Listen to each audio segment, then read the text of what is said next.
So as our Men in the Water series continues here on The Search, this week's episode, the main focus of the three cases we covered is the individual pictured above me.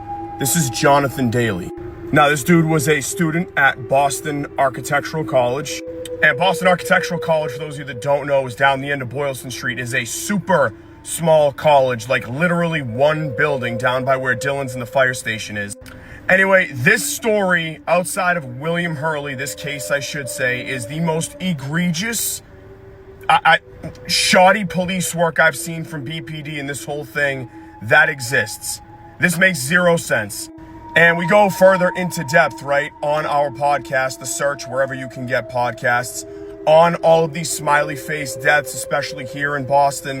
And it is brought to you by the lovely people at Dave's Hot Chicken. But yeah, if you want to hear more about this case and several others, you can go look us up on YouTube and check out the other episodes we've done from this season. Now, here we go with the rest of the story.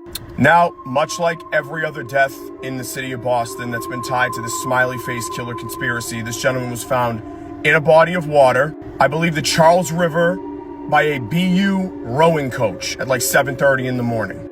And he was able to be identified as himself, Jonathan Daly, by his dental records. And you're probably like, Mark, how did he go missing in the first place? He was quite literally like chilling with his roommate, I think in Allston, right?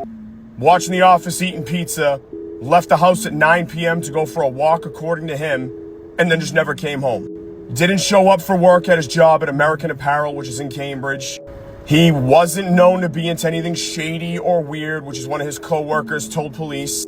Also, I want you to keep this in mind, going back to like Dustin Willis, okay, and William Hurley. This dude was also from North Carolina.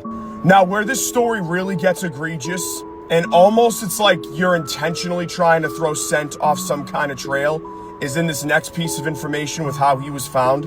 This dude was pulled out of the water with a fucking cinder block tied to his feet via chains. What did Boston police do?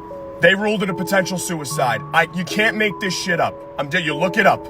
So you're telling me, right, at that point, that the timeline of events goes, it's 9 p.m., this guy's chilling with his roommate, suddenly has a mental health crisis, walks, because he didn't take his car, all the way from his apartment in Allston to the BU Bridge, which was like a 1.5 mile walk, holding chains and a cinder block, with the intention of getting to said bridge, tethering himself to said cinder block with chains, and jumping in. Again, if you want to hear more about it, we get further into detail and do several other cases on this week's episode of The Search, which is our true crime